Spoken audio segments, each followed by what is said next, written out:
या गोष्टीचा विचार करता यापुढील लढाई तेव्हा सोपी होईल जेव्हा जास्त लोक मिळून लढू. बाळा, आता माझ्या लक्षात आहे 1903 मध्ये सासवडमध्ये त्यांनी आपल्या जातीच्या लोकांची सभा बोलावली होती.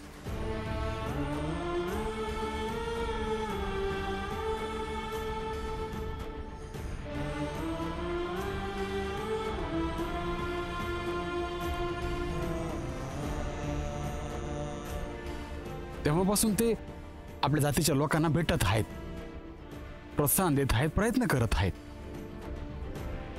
आपल्या समाजात जी व्यापक वाईटपणा आहे ते संपून जावं.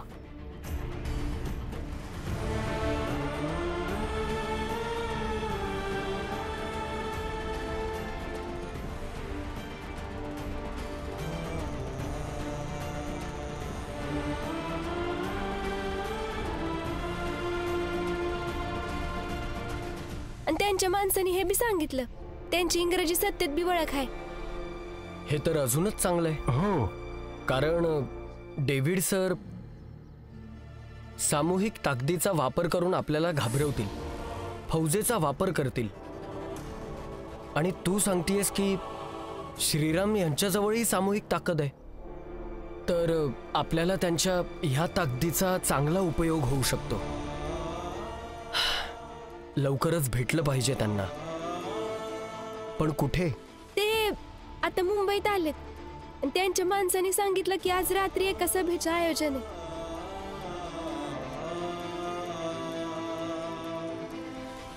ऐक, रामजी भाऊने सांगितलं आहे की जर तू इथे काही खाणार पिणार नाहीस तर तेही तिथे काही खाणार पिणार नाही.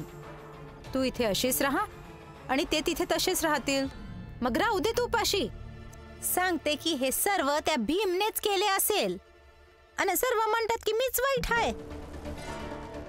भीमवर चिडते ते दिसते, पण हे नाही दिसत की आज त्या भीममुळं मी आणि माझा नवरा दोघेही भुकेले आहोत. आता कसं समजावू तुला जिजाबाई? जिजाबाई, तुला कसं कळत नाही? अरे या चाळीतच काय, या चाळीतल्या आजूबाजूला अशा किती महिला आहेत ज्यांचे नवरे त्यांना सोडून पळून गेले आहेत. तू तर खूप नशीबवान आहेस जिजाबाई की तुझे पती तुझ्या सोबत आहेत. आणि सोबतीची कदर कर जिजाबाई, नाहीतर नंतर खूप पश्चाताप होईल तुला.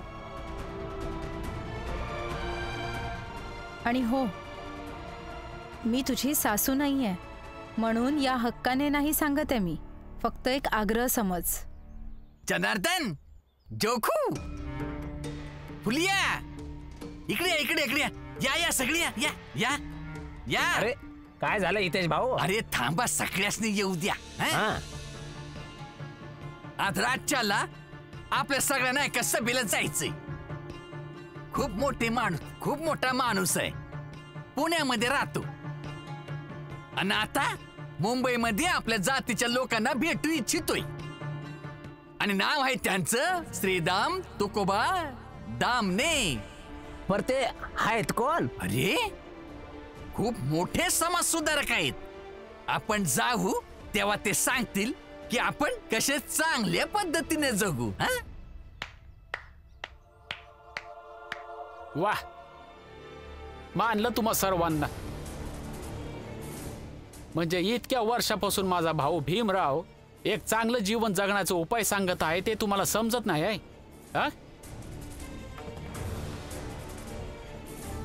बघा, मी हे म्हणत नाही की ज्यांच्याबद्दल बोलताय तुम्ही ते चुकीचे आहे, त्यांचं म्हणणं नाही ऐकलं पाहिजे. पण मी हे सांगत आहे, माझा भाऊ भीमराव जे सांगतो ते बरोबर सांगतोय. उलट त्याचं बोलणं तुम्ही सर्वांनी ऐकलं पाहिजे.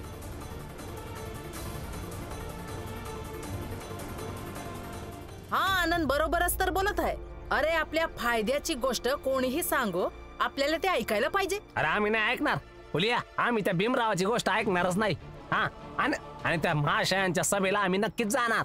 आणि फुलिया, सर्वजण जायचे. ठीक आहे, मीही येणार. ज्याला भीमचे बोलणे ऐकायचे असेल त्याने ऐकावे.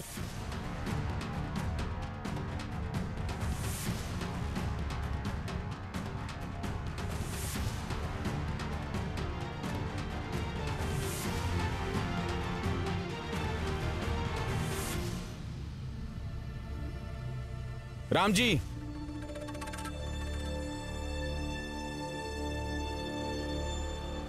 तू थांबवलं का नाहीस यांना? तुझी एवढी हिंमत? तुम्ही सगळे आत कसे आला? बाहेर निघा. आरतीला सोडून द्या, आम्ही निघून जाऊ. आरतीला नाही सोडणार. तुम्ही माझ्यासाठी त्रास नका घेऊ. तुम्ही लोक जा. यात त्रासाची काय गोष्ट आहे मावशी? भीमदादा सांगतात की न्यायासाठी लढलं पाहिजे, भले तो आपला असो, परका असो, परिचित असो किंवा अपरिचित असो. अच्छा, मग सांग, तुझे भीम भाऊ गेले कुठे? घाबरून पळून गेले? पळून नाही गेले, फक्त नाही सांगणार की ते कुठे गेलेत. रामजी, कुठे आहे तुझा मुलगा? सांग. नाही सांगणार. जेव्हा परत येईल तेव्हा कळेलच ना. अरे काय, जेव्हा परत येईल तेव्हा कळेल. का भीमला पाहिलं नाही तर घाबरला? अरे मी का घाबरेन? फौजदार साहेब, मला असं वाटतंय की तुम्ही आणि डेव्हिडनी मिळून जो प्लॅन बनवला आहे ना, त्याचा तुम्ही विचार करताय. कुठे माझा मुलगा तुमची योजना निष्फळ करणार तर नाही? व्यवस्थित बोल. आणि तुझा तो मुलगा भीमराव, तो आमची योजना निष्फळ ठरवणार. फौजदार साहेब, जा ना, जा. आरामात बसा, चहा व्या प्या, जा आणि भीमच्या येण्याची वाट बघा. ठीक आहे, मग मी इथेच त्याची वाट बघेन. येऊ दे त्याला.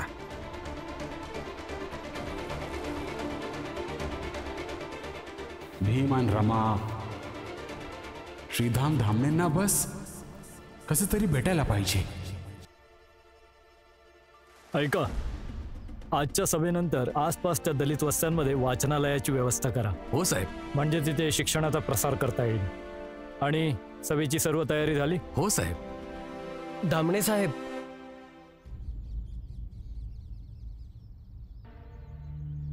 आनंदी राहा. साहेब, हे भीमराव, ही रमाबाई इथेच मुंबईच्या चाळीमध्ये राहतात.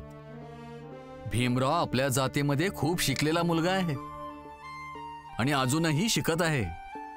भीमराव आणि रमाबाई दोघं एकत्र मिळून आपल्या समाजातील लोकांना चांगलं वाईट समजून सांगतात. पण भाऊ, आपण तर आज पहिल्यांदाच भेटतोय, तरी बी तुम्हाला इतकं सगळं कसं माहिती? हा आमच्या सोबत काम करतो. या भागातील प्रत्येक खालच्या जातीच्या गोष्टींबद्दल त्याला माहिती आहे. भीमराव, खूप चांगलं वाटलं हे ऐकून की तूही आपल्या जातीच्या लोकांसाठी सुदृढतेने काम करतोयस. आजच्या सभेला तुम्ही दोघं नक्की या. माफ करा धामणे साहेब, आम्ही रात्रीच्या सभेला नाही येऊ शकणार. यासाठीच तुम्हाला भेटायला आलोत. आणि मदत घ्यायला बी. मदत? मला काही समजलं नाही. आपल्या समाजातील एक मुलगी आहे आरती नावाची. ही माझी धाकटी बहीण आरती आहे. इंग्रज अधिकाऱ्याजवळ काम करते, म्हणून थोडी थोडी त्यांच्यासारखी झाली आहे. काय झालं आरती? मळमळते, उलटी सारखं होतंय. अभिनंदन सर्वांचे, आरती आई होणार आहे. हे कसलं पाप केलंस तू? हे पाप नाहीये ताई, हे माझ्या आणि डेव्हिड सरांच्या प्रेमाची निशाणी आहे.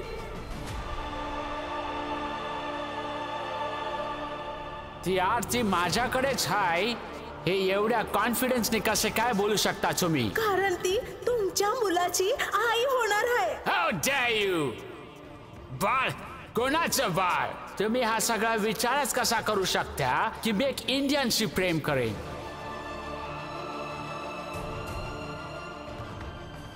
आरती, राष्ट्रद्रोहाच्या आरोपाखाली तुला अटक केली जाते. अरेस्ट. तोपर्यंत लढत राहू जोपर्यंत तुम्ही आरतीजींना इथून सोडणार नाही. तोपर्यंत आम्ही सगळे ह्याच पोलीस स्टेशनाबाहेर उपोषणाला बसणार. माझे बाबा म्हणाले की तो डेव्हिड आज 200-250ची फौज बोलवणार आहे पोलीस स्टेशनात. ते आम्हाला मारू शकतात, जाळूही शकतात. कोणत्या ना कोणत्या पद्धतीने त्यांना पोलीस स्टेशन रिकामं करायचंय. आता काय करायचं? आरतीजींवर त्यांनी देशद्रोहाचे आरोप लावलेत.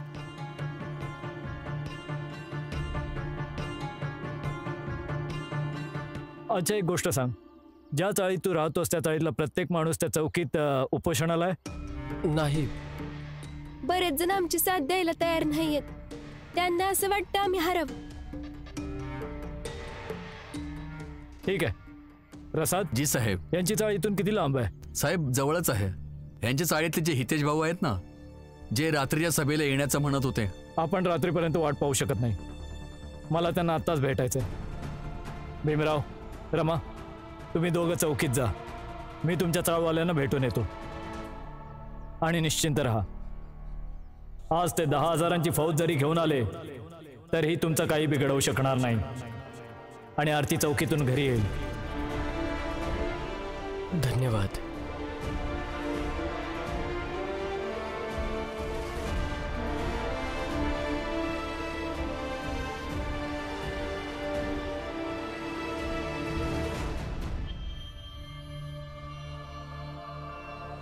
अच्छा अच्छा, तर इथून मदत मिळते भीमरावला. आताच्या आता जाऊन डेव्हिड सरांना सांगतो.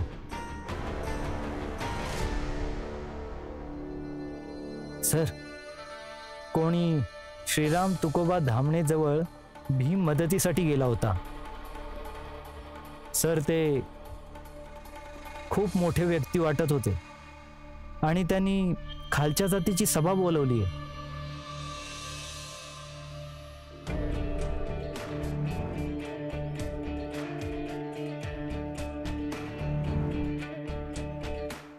तो एक काम कर, माझी मीटिंग मुंबईच्या एका मोठ्या ऑफिसरशी करून दे. जाणून घेऊया की हा धामणे कोण आहे. मग बघूया की हा भीमरावला कसा मदत करतो आणि कसा आरतीला जेलमधून बाहेर काढतो. हो साहेब. आणि हो, जोपर्यंत आमची मीटिंग मोठ्या ऑफिसरशी होत नाहीये, तू धामणेवर नजर ठेव. हो साहेब.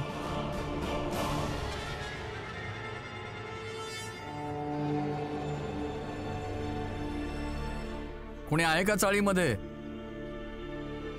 नमस्कार. हा, बोला साहेब. कोण आहात तुम्ही? हे आहे श्रीराम तुकोबा धामणे आणि मी आहे यांचा अनुयायी प्रसाद. अरे हितेश भाऊ, जोखू, फुलिया, जिजाबाई, सगळे या. दलियाम्मा, अरे बघा आपल्या चाळीत कोण आलंय ते. श्रीराम तुकोबा धामणे. अरे अरे साहेब, धामणे साहेब, खूप खूप स्वागत आहे तुमचं. आम्ही सर्व चाळवाले तुमचं अभिनंदन करतो. माझ्या बाबांनी कितीतरी वेळा तुमच्याबद्दल सांगितलं आहे. आनंद, तुझे बाबा खूप जणांबद्दल खूप काही सांगत असतात. मोठा माणूस आहे, बसायला तरी सांग. तुझी गोष्ट नंतर. जनार्दन, जा जा लवकर खाट घेऊन ये लवकर साहेबांसाठी. थांबा, आम्ही खाटेवर नाही, इथे जमिनीवरच बसतो. अरे अरे अरे घेऊन ये लवकर. आण जनार्दन, लवकर आण. साहेब, तुम्ही इथे बसा. तुम्ही आमच्या चाळीत पहिल्यांदा आला आहात. आम्ही तुम्हाला जमिनीवर बसू नाही देणार. या इथे बसा. तुम्ही जर खुर्चीवर बसून घेतले तर असं वाटेल की आमचा सन्मान होतोय. आता तुम्ही बोललेच असे आहात की मी तुम्हाला नकारच देऊ शकणार नाही.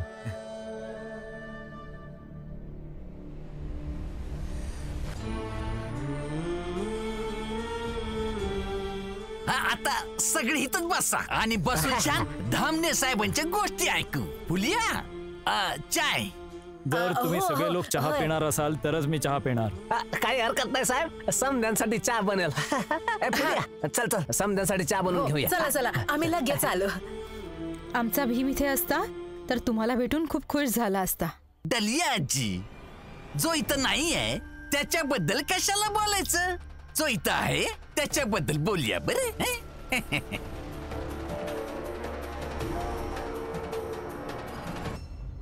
काय झालं?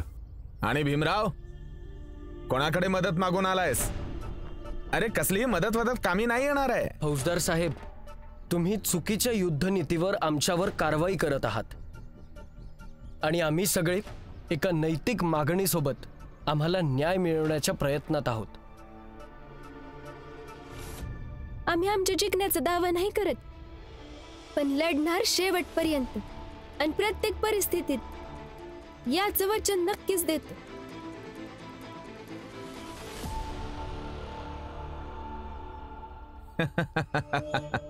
तर लढा मग. आम्ही बघू ना, आम्ही इथेच आहोत. बाबा, मला असं वाटतंय की तुम्ही घरी गेलं पाहिजे. आम्ही सर्वजण आहोत इथे आणि तसंही तुमची तिथे गरज आहे जास्त. गरज? माझी गरज घरीच तर नाहीये. मी इथेच ठीक आहे. बाबा, आई अजून उपाशीच असेल अहो. तुम्ही जाऊन त्यांना काहीतरी खाऊ घाला. अरे मला नाही जायचंय. आणि तुम्ही दोघे माझे का निर्णय घेताय? मग तर बाबा, इथे बसून आपण जी लढाई लढतोय त्याचा काहीही फायदाच नाही. फायदा? या लढाईचा माझ्या बायकोशी काय संबंध? संबंध आहे. तुम्ही इथे एका महिलेच्या हक्कासाठी लढत आहात आणि तिथे एका महिलेचाच हक्क हिसकावून घेतला जातोय. जिजाबाईंचा पण हक्क आहे ना, आपल्या हिशोबाने जगण्याचा, आपल्या हिशोबाने खाण्यापिण्याचा, आपल्या हिशोबाने निर्णय घेण्याचा. आरती, तू जिजाबाईला ओळखत नाहीस. तिने अशा अशा हरकती केलेल्या आहेत.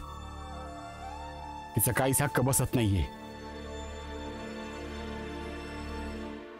दादा, असं आहे तर तिला तुम्ही घरातून बाहेर काढा.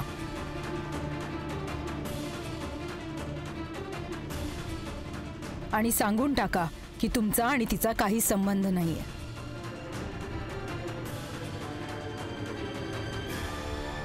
दादा, सत्य गोष्ट तर ही आहे की जिजाबाई कशी बी असो, ती आपल्या घरचा हिस्सा आहे. आपण तिला घरातून बाहेर नाही काढू शकत.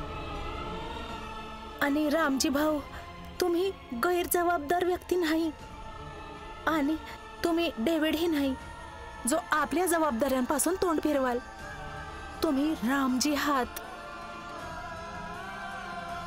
यासाठी तुम्ही जा आणि जिजाबाईला खायला प्यायला घालून या. मी नाही जाणार.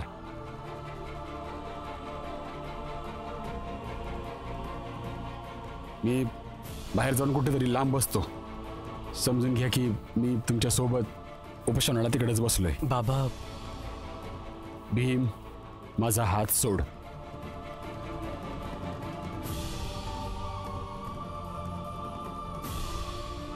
तुम्ही आता समजण्याचा प्रयत्न करा ना. तुम्ही तिथे गेल्याने गोष्टी बिघडणार नाहीयेत. खरं तर ज्या गोष्टी बिघडल्यात त्या सुधारतील. आणि काही बिघडवण्यापेक्षा चांगलंय काहीतरी सांभाळणं ना. बुद्धांच्या जीवनातूनही हेच शिकायला मिळतं बाबा, की सांभाळणारा जास्त मोठा असतो. आणि तुम्ही तर मोठेच आहात. फक्त ह्यावेळी सांभाळायचा मार्ग शोधायचा आहे तुम्हाला.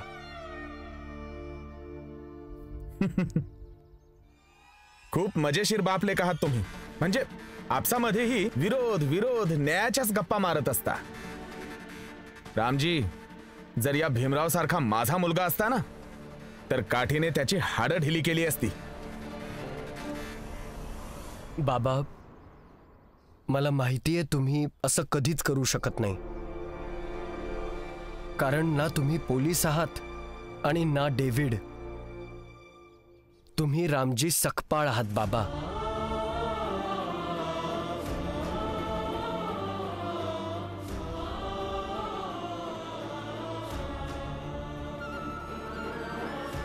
यामुळे तुम्ही घरी जा बाबा.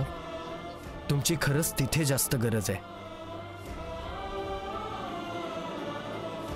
ठीक आहे पोरा, मी घरी जातो आणि तुम्हा सर्वांसाठी जेवण बी घेऊन येतो.